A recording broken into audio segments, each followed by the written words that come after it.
for picks, props, and futures for tonight's action. Bettor Sports Betting wants to know what picks you're playing tonight. Tell us in the live chat on YouTube, Twitter, and the Bettor Sports Network app. This is Bettor Sports Betting with Fantasy Alarm's Dan Servodidio. What is going on, everyone? Welcome in here to the Bettor Sports Betting Show on a Monday afternoon. Got Howard Bender with me. I am Dan Servodidio. As we do every Monday, we'll be recapping some of our bets from the weekend in the NFL. Talking some Monday Night Football. I got some college basketball bets to give out for tonight. What's going on, Howard? How you doing? I'm doing very well, Servo. I'm very well. You know, it was a good weekend. It wasn't a grand weekend, but it was a good weekend. Turn profit. That's all that I care about. Like, it doesn't matter if I win $10 or if I win, $500. I just feel good about, turning a profit and making some money there. So, good solid weekend around the NFL, and I may or may not have dabbled in some MMA over the weekend. Okay. We're gonna have to get Mike Iannone from Fantasy Alarm over here to talk some MMA props, because I gotta tell you, that dude, his fight breakdowns, everything about it, he knows what he's doing. He's been spinning it in DFS, so when he's like, on a live dog, that's something that you want to really pay attention to and bet. So I dabbled a little bit in there and won a little something. Well, yeah, I've looked at his stuff in the past too, and he's on it for sure. And yeah, when you're on like a plus money dog on like the money line or something, and watching the fight live, it's like that's an adrenaline rush unlike any other. That's different than like watching a point spread in the NFL or something. It's just any moment you can cash. Yeah, I never get into I was a huge boxing fan back in the day, right? And it was like, and then after Tyson lost to Buster Douglas and all the goofiness with Don King and the heavyweight division, it really just kind of turned me off, or at least away from the sport. So when MMA started, I didn't catch that bug to like really dive into it and all. So yeah, my wife thought I was bonkers sitting there watching the fights on Saturday. Like she's like, "Are you coming in?" I was like in my office in the shed here. And she's like, "Are you coming in at all? Or are you going to sit out there and work all day?" I'm like, can we watch the fights? She thought I was nuts. So yeah, beautiful. Love it. I'm ready to get him on at some point. Yeah, well, let's talk. Let's review Week 10, Sunday's games that we gave out all these bets on Friday's show. Me and Howard. Here you can see the wins and losses from Sunday's picks. I'll let you go through yours. A lot of green on your side again this week, so got to give you props. But go through some of your wins and losses. The Steelers pick for sure. That was a good call, and they ended up holding on even though the Packers gave them a little fight. Yeah, I got a little nervous there, in a little bit, but the way this game kind of started off and everything, I felt really good about it. It was, again, there are some bets where you're going to feel really good about it right from the start. And then there are some bets that you're just like that you're going to naturally sweat out. This one, just based on the game, I felt really good about it. I was pretty in on the Steelers. Suggested that if you were a little nervous that you wanted to buy that extra half point, but you didn't even need it. Yeah. With that. The Commanders, Servo. Yeah. So listen, I got the hat right here. Is that your costume? I will be paying off the bet on Wednesday's show, so you can tune in then. I have to do 10 push-ups as you rile me on. Absolutely, and, Matt. Yeah, listen, that game, because the Seahawks had a 7-point lead, and then the Commanders went right down, tied it up, and then the Seahawks ended up pulling it out, but less than 6 points. So you cashed your bet there. Felt really good about that one there. And again, that was another one where I had suggested to people. It was funny, right? The line was the line 6? Yeah, the line was 6. Yeah, 6 and a half. Yeah. And I said, if you want to, if you feel a little bit more comfortable getting that 6.5 in there, like I did, again, it hit. I loved it. It was absolutely beautiful. My two misses as far as games go: Titans Bucks, the over 39.5. Man, I mean, just Will Levis, huge disappointment. The offensive line for Tennessee just didn't hold up, and when this game just started up, and both teams just looked terrible, like they just couldn't figure shit out. That it was like I knew I was cooked on this one here pretty early. I got a little excited in the third quarter, but no, this one was dead to me fairly early in that one. Lions Chargers also. That one was a gong show there. That was back dude. I knew I was done after the first quarter, and then when it like sat there piling it up, and I was like, oh, so going into halftime, I was like, oh, so we could get like 2 field goals in the second half maybe, and the under will cash for me. I mean, come on, that was just like that was crazy. Both teams just it was nuts. It was nuts. Props. Felt really great about that. 4-1 on my props. There you go. Felt, Brandon Powell, although I'll tell you what, the narrative really changed for Brandon Powell because when they declared KJ Osborne out, I tweeted out to everybody that I was a little bit more, I was less bullish on Brandon Powell than before because with Osborne being out, Powell then moved to the outside and they utilized Jalen Naylor. Even though he didn't really do anything, he utilized him in the slot a lot more. And Powell just didn't play the game that I thought he was going to. Over the 24.5 receiving yards, though, I felt, that was good. So I felt lucky for that happen because Kazir White he was an animal. He was all over the place there. He had double-digit tackles and assists in that one. Will Levis chucked the ball all over the place, and Joe Mixon, like the entire Bengals team for the first 3 quarters of that game, was just stuck in the mud. So no bueno over there. Also hit my Mike Evans anytime touchdown. I was getting really scared when he dropped that first one. I was like, you son of a. And then Ramondre Stevenson, the Patriots inside the green zone. And he's like on the sideline stretching his hamstring. I was like, you got to be kidding me, man. You got to be kidding me. And then Zeke, like, he didn't get in. He didn't get in on the end zone there. Like Ramondre would have. So all in all, I mean, I would say what was I, like 6-4 on the whole. So it was a good day for me. A couple of bets like the Kazir White, Will Levis, the Mike Evans anytime touchdown at plus odds. Help pull me out, slightly above where I was for the night. Yeah, I mean, you came out ahead, so that's ultimately what it's about. Going to that Colts-Patriots game, I took the Colts money line. They end up, covering the spread too, but I just wanted the money line, and thankfully, Mac Jones fell apart and threw a pick in the end zone when it looked like the Patriots might be going down to score and take the lead. So thank you, Mac Jones, for helping me cash that Colts money line to start off the Germany game in the morning.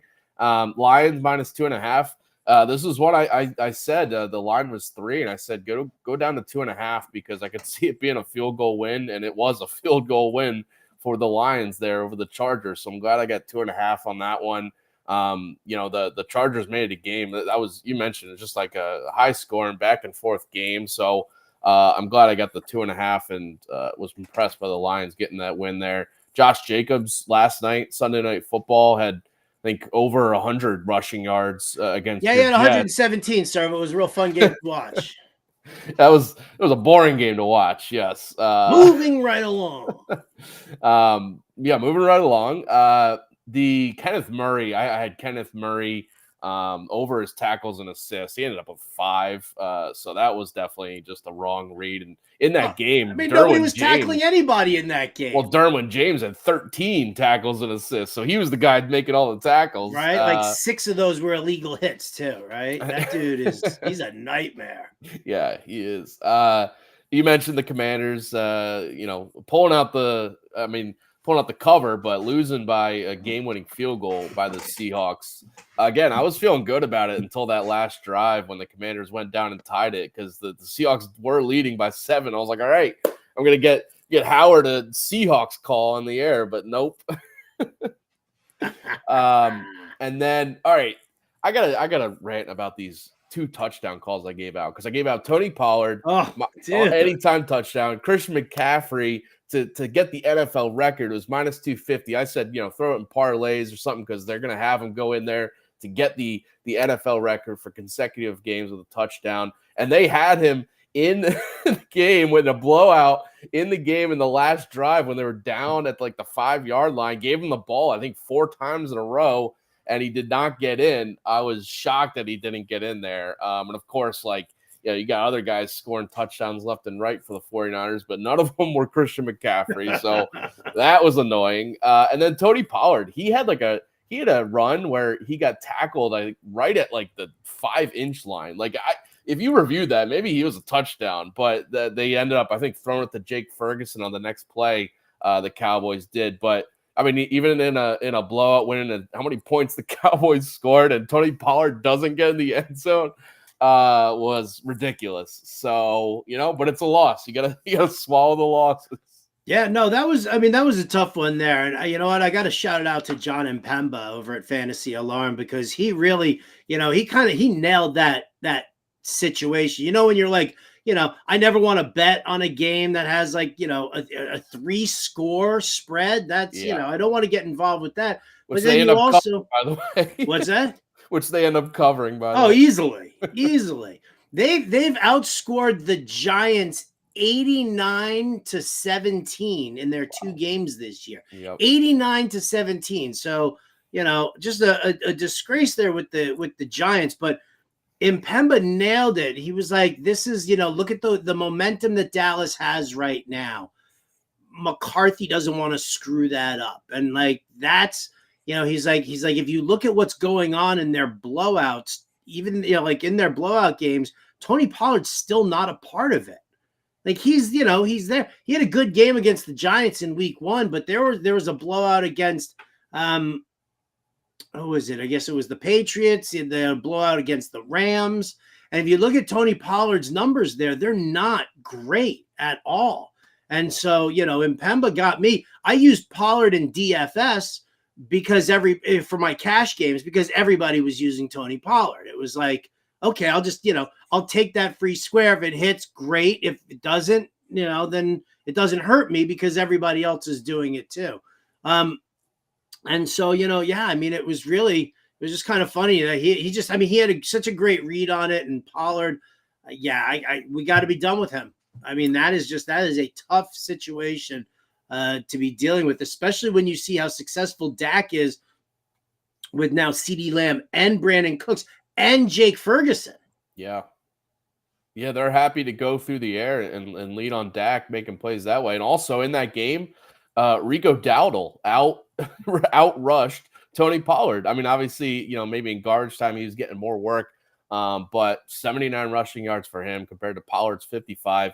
Dowdle got in the end zone on a rushing score. And by the way, Dak and CeeDee Lamb both had rushing scores. So Pollard still couldn't get in the end zone despite 3 rushing touchdowns against the Giants, which is that was the main because I know Pollard hasn't scored since week 1 when he had 2 against the Giants. But my main analysis with the Giants just allow a ton of rushing touchdowns every single game. And the Cowboys did have 3 in this game, but none of them were Pollard. So, yeah, definitely got to reevaluate that situation, as you were saying, and then Pemba has pointed out here. All right, let's turn the page to the last game for Week 10 here, Monday Night Football. We got Broncos-Bills tonight. And by the way, over on fantasyalarm.com, you can check out Howard's Best Bets article for tonight's game, giving out his picks in written form. We'll give some picks out here in a sec, but check out his written breakdown over on fantasyalarm.com and the Monday Night Football DFS playbook that's up right now for building DFS lineups for tonight's showdown slate. And get all those with the All-Pro subscription. If you haven't already, jump on this All-Pro subscription. You can get my college basketball DFS playbook for tonight is up right now. We got NBA, NHL, Howard said MMA with Mike Iannone, all this stuff you can get with the All-Pro subscription right now. FantasyAlarm.com/win. Use the promo code WIN there, and you can get all the access to all the good stuff at Fantasy Alarm if you haven't already. All right, let's get to this Broncos-Bills game tonight. Should be a fun one. A higher spread than usually we see on these Monday night and primetime games 47 is the over-under. The Bills at 7.5 on the spread there at home here. Where are you going? What's your leans and what's your picks for this one? Well, I'm surprised that it went, to 7.5, considering the way everybody seems to be talking about the Broncos and how their defense is really starting to come together, and they've stifled Pat Mahomes 2 out of their last 3 games, and the Denver Broncos are on a roll here, and I'm like, yeah, it's a kind of in all honesty, it's a flawed team. Like, if you're not, that you focus on Travis Kelce and you disrupt the passing game, right? So, this time around, it's a little different. When I bet this morning, so it was still at 7. Like, it had been at 7 for most of the week here and throughout the weekend. And so I was like, all right, well, I took the alt spread, the Bills minus 6.5, actually. So, whatever. I was like, all right, so they can beat them by a touchdown, but let me at least kind of lock in the bet. I mean, it went from minus 110 to minus 125, so not a huge amount of juice. So, but now that it's at 7.5 right now, I mean, I tell you what, I mean, I would, that maybe you buy that down to 7 and try and, just cover yourself with the push. I like where I got it.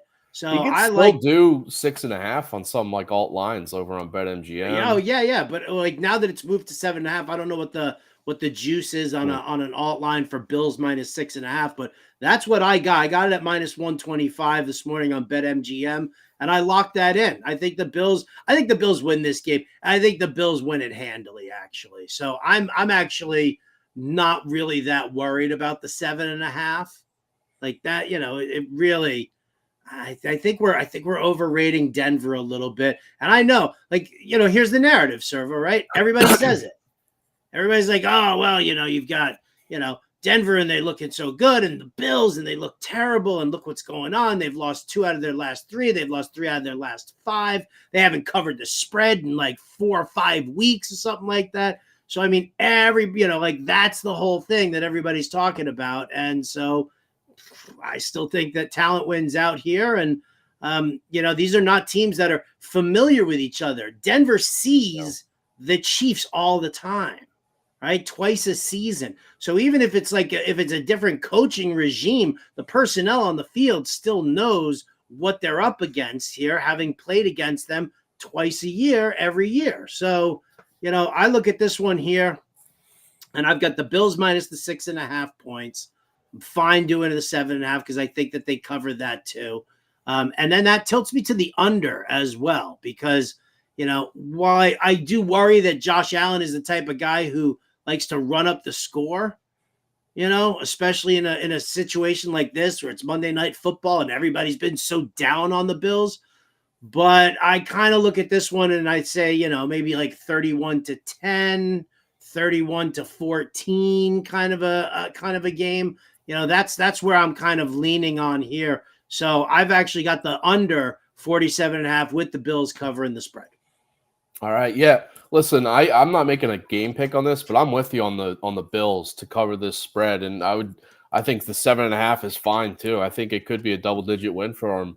I agree with you. The public view of like the Broncos is, I think, a little too high. And I mean, I know they, you mentioned it. They shut down it was a flu game for Mahomes the last time they faced them too. So you can't forget about that.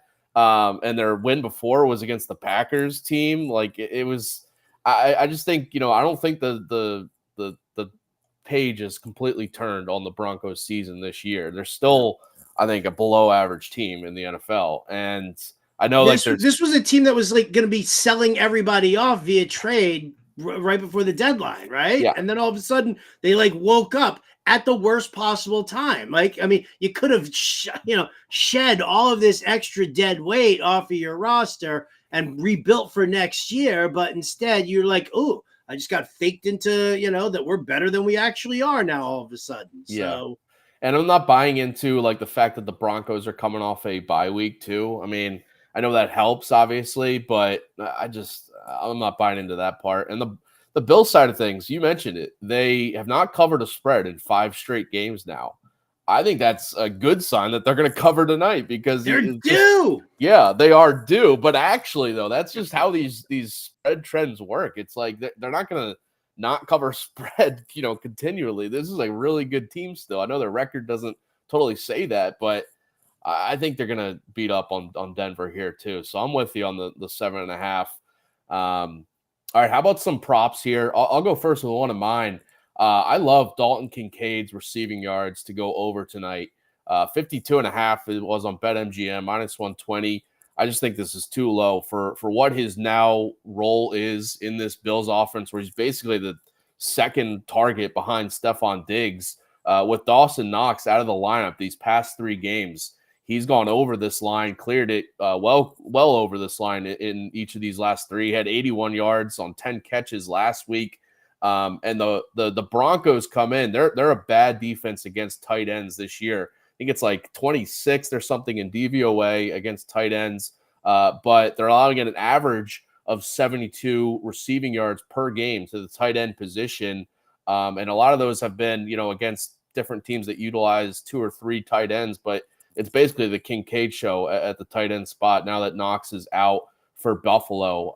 And they've also given up at least 55 receiving yards over this line to an opposing tight end in 4 of the last 5 games coming into this week. So I think Kincaid is going to slot in right there. We saw the last 2 times they faced the Chiefs, it was Travis Kelce clearing this line easily. And I think Kincaid's going to do something similar just because of his increased target share, increased role in this Bills offense as one of Josh Allen's favorite targets right now.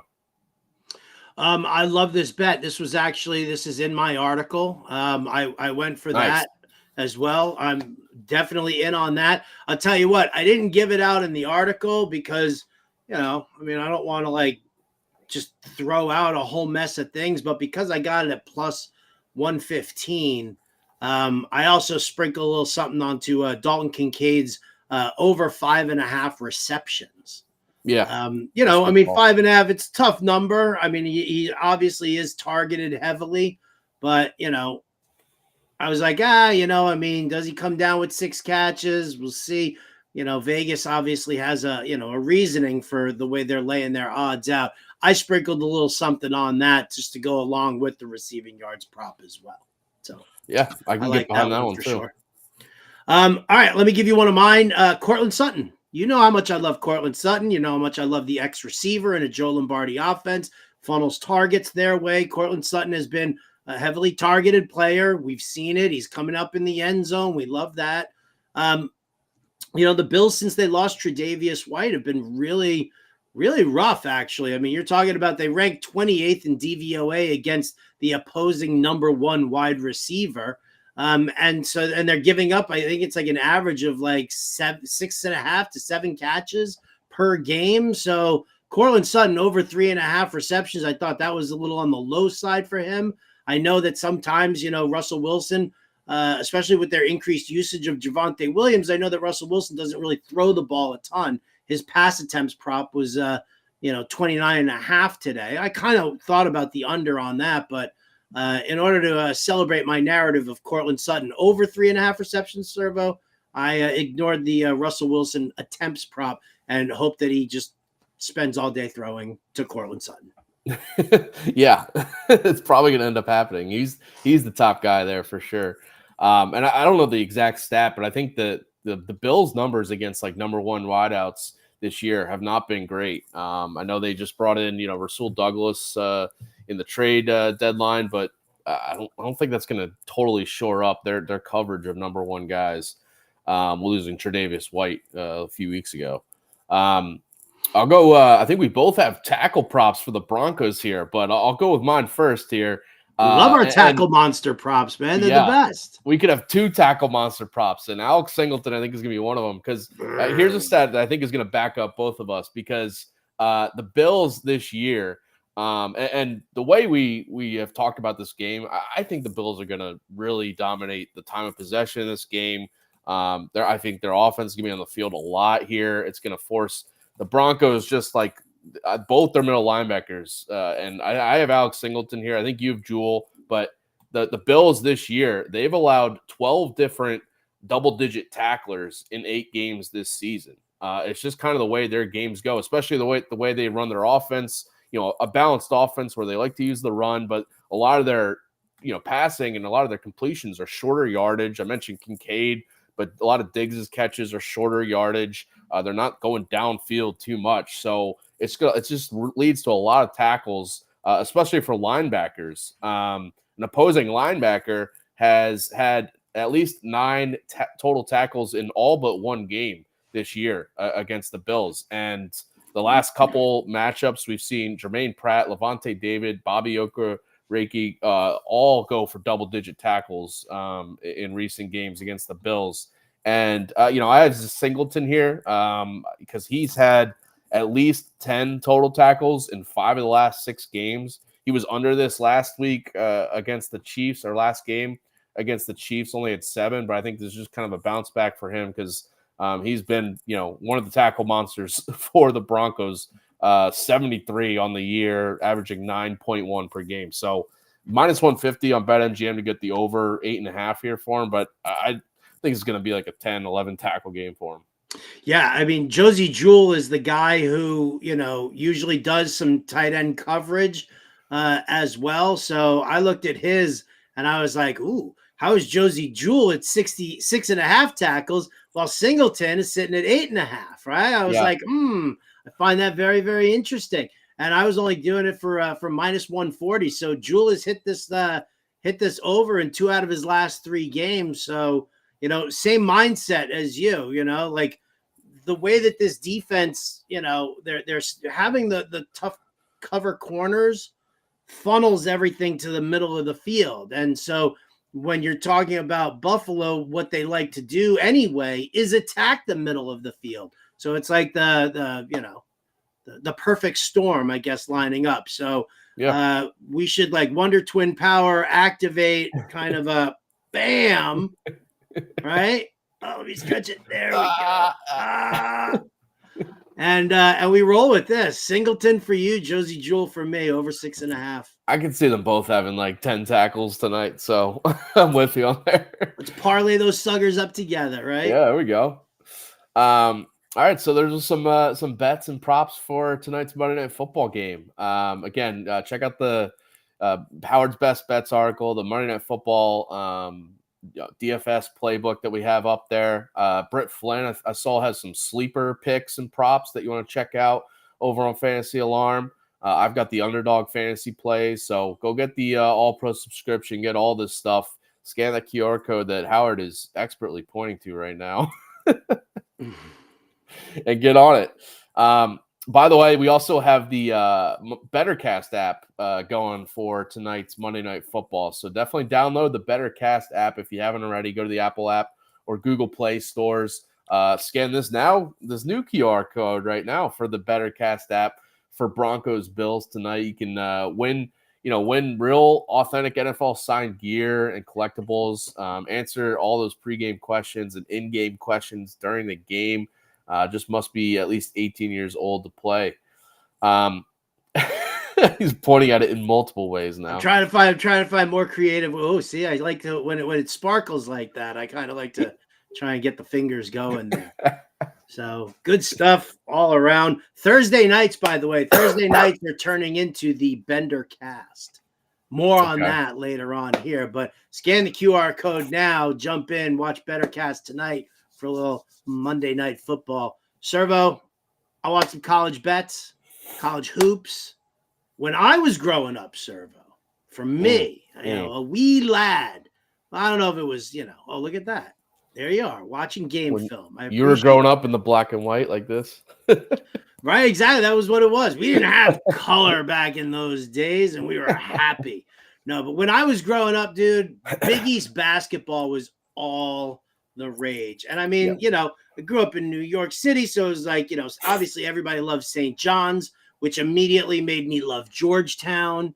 Villanova won the championship in was it 87? Was that when Nova won? Something like 87, I think it was. And that 85. Okay, so everybody went bonkers with that. So all right, so 85 makes more sense. I was like 15. So I want some Big East talk here. I mean, don't give me Duke going up against, Cripple Creek State Teachers College again. Give me some Big East basketball. Hey, I gave you the Duke winner over Dartmouth. I know you did, but come on, I want like a game that I want to watch. Watching Duke against Cripple Creek State Teachers College was not a fun game to watch. All right, tonight we got some good games tonight. Tomorrow night, by the way, is the Champions Classic. We got like Duke against Michigan State, Kansas versus Kentucky. So tomorrow's show, I'm gonna have some more picks because we got a really good slate tomorrow. But tonight we got some good ones. Really good non-conference matchup here. Michigan against St. John's. Yeah, as you mentioned, St. John's. There it is. Listen, St. John's has been kind of rough in recent years, but they hired Rick Pitino this offseason, and this is huge for them. I think he's going to take this program back to being nationally relevant, and this is their first, showcase on a national stage. They've had a couple of, easy games to start the year, but this is their first test against, a formidable non-conference opponent. But I like St. John's here to win. It's minus 155 on the money line, but I'm fine with that. You can look at their spread too, but I just think they're going to beat Michigan at home here. Michigan is just a fade for me early this season until they prove it, because they lost their three top players from last year. Hunter Dickinson, he's at Kansas now. Jet Howard and Kobe Buffkin, they're in the NBA. They're relying on a guy, Doug McDaniel, who, showed flashes last year, but I don't think he's a true number one offensive option. And they have unproven role players around him. I need to see, Michigan's had two easy opponents to start the year, beat up on them, but I need to see them prove it until I can back them. And St. John's, for me, I look at their roster. They have a stud dominant big man in Joel Soriano, who I think is going to beat up on Michigan's interior here because, they lost Hunter Dickinson. They have guys that just haven't proven they can really, hold it down in the paint against a really good center in Soriano. And Rick Pitino brought in, he hit the transfer portal, brought in one of his top guys from Iona that it was last year, Danis Jenkins, his point guard. And then he brought in Jordan Pringle from Penn, who was one of the best mid-major guys last year. This is a really good backcourt with two, really talented ball handlers and scorers to go along with that guy, Joel Soriano, in the paint. So I like St. John's just to being like a step above Michigan right now, and Michigan going on the road here. I don't think they're going to make it. They're going to come through. So give me St. John's on the money line here. I love it. Gonna bet that and use my winnings to buy a red cardigan sweater a la Lou Carnesecca. There you go. All right, another one here. I'll go back to the Big East in a sec, but I like the over in Florida International against Miami tonight. Miami of Florida. Miami used to be in the Big East back in the day. Old Big East school, yep. Well, now they're in the ACC, and they're a Final Four team from last year, right? And they come back, bring back, a lot of their core from last season. But the way they like to do things is they're running fast on offense, and they were one of the fastest paced teams in the country this year. But so is FIU. They're 14th in tempo, and Miami's 19th. This is two of the faster paced teams in the sport right now, and they're facing each other. So give me the over in this one. It's going to be a huge Miami win for sure. But the way Miami plays, it forces teams to kind of match them pace-wise, and I think that's going to happen here. FIU, by the way, their defense is, it's nowhere near the level to match Miami's offense here. They gave up 82 and 85 points in the first two games, and that was against UCF and Tarleton State. Miami is much better than both of those teams and much more efficient offensively. So I think they're going to score 90-plus to 100 points here. They scored 101 in their first game of the year, scored 88 last game. The way their games have gone, their totals this year have been 161 and 160, which is under this total, but it was also against two teams that are slower paced than what FIU is. So FIU is going to let Miami run here. It's going to be a high scoring game. So yeah, take the over in this one. And then my last one here, go back to the Big East. Got Villanova. Villanova, you mentioned, 1-85. So they had a down year last year. It was the first year without Jay Wright as their coach as he retired.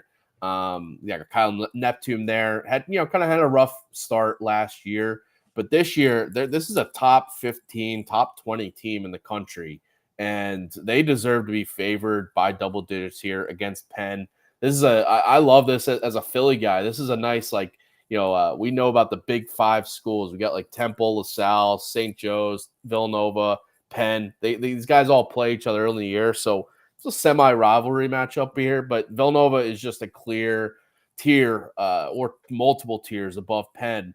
Villanova crushed its first two opponents, won by 26 and 27 points. I mentioned this team is just a top 15. They've really taken a step up from last year where they kind of struggled. They got really good holdovers, Eric Dixon, Justin Moore, bringing some of the top transfers, Tyler Burton, TJ Bamba, Hakeem Hart. This is one of the best, starting fives in the country, and they have a really good bench unit. But this is an overmatched spot here for Penn, who lost their top scorer. I mentioned Jordan Dingle. He's at St. John's now. He was their dynamic. Like he was the offense for them basically. And I need to see them prove that some of the other guys can step up now. And last game, they actually lost to St. Joe's by 8, who is multiple levels below what Villanova is. So I need to see that they can hang and actually, not lose by 15, 20 points against good teams this year. And Villanova is a really tough test early in the season for them. So, even though this is actually technically on the road for Villanova, it's still in, Philadelphia, which it's going to be it's going to be probably more Villanova fans in this building than Penn fans. So yeah, give me Nova to cover this 11.5 point spread. I can dig it, man. I can dig it. All right. So St. John's money line, the over in the Miami FIU game, and Nova minus the points. Yeah. I'm in. All right. And tomorrow we got some big games. So, definitely tune in tomorrow. See what I got cooking for. Text my guy. Tuesday night. Yeah, text your guy. Get those in. By the way, I think this is just going out here. We got Z Money in the chat here. Appreciate everyone tuning in. And when you chime in, we want to touch on your questions and what you got going. I think this is for fantasy tonight. But how about he needs James Cook under 14 points. Fantasy points. What do you think? He can go under that tonight? I do think that he can go under that tonight. This is one of those things, and you've talked about this with me a bunch. Josh Allen, after a loss, he takes every loss personally, and he puts this shit on his back. He puts the team on his back right now. So, I think we're going to see a heavy dose of targets to Dalton Kincaid. Stephon Diggs was, taken off the injury report. Listen, Denver's defense, their corners are good. So Diggs is going to have to, scratch and claw and whatever, but, maybe Gabe Davis pops or maybe Khalil Shakir working out of the slot is the way to go. But, for me, I think they're going to end up throwing more. Cook will get some carries, but I don't see this being like a big James Cook kind of a day. Yeah. I still think that if this team was really that enamored with James Cook, they wouldn't be giving all the goal line work to Latavius Murray, and they wouldn't have signed Leonard Fournette to the practice squad. Yeah. So, Z Money, I'm with you. And in the red zone and stuff, they're not looking to run the ball to Cook as much. They're, as you mentioned, Allen is the guy who's trying to throw for these touchdowns instead of them running him in. Or run him in on his own. Yeah. Gotta love that. You gotta love a selfish quarterback. Yeah. All right. That's about it for us. We'll be back tomorrow at 4 p.m. Eastern on this show. Give out some college basketball, some NBA bets on tomorrow's show. So definitely tune in there. Coming up after us, 5 p.m. Eastern, we got the Fantasy Alarm NBA DFS live show with Mpemba and Grande. Then 9 p.m. Eastern, Monday Night Rants with Edward Rouse. Also got the Bettor Cast going on over on the Bettor Cast app for Broncos-Bills Monday Night Football. So tune into all this tonight to get all your fantasy, your NBA content, and betting content over on Bettor Sports Network and Fantasy Alarm. All right, Howard. I'll pay back that bet on Wednesday's show. So stay tuned for my push-ups in a Commander's hat. I wish you nothing but the best in trying to do 10 push-ups. I just got winded to get like 10 push-ups. Are you serious? I've been prepping. I need a couple extra days of prep here because I gotta get inhaler working here. All right, we'll see you guys tomorrow. Good luck, and catch you guys later. Bettor Sports Betting on the Bettor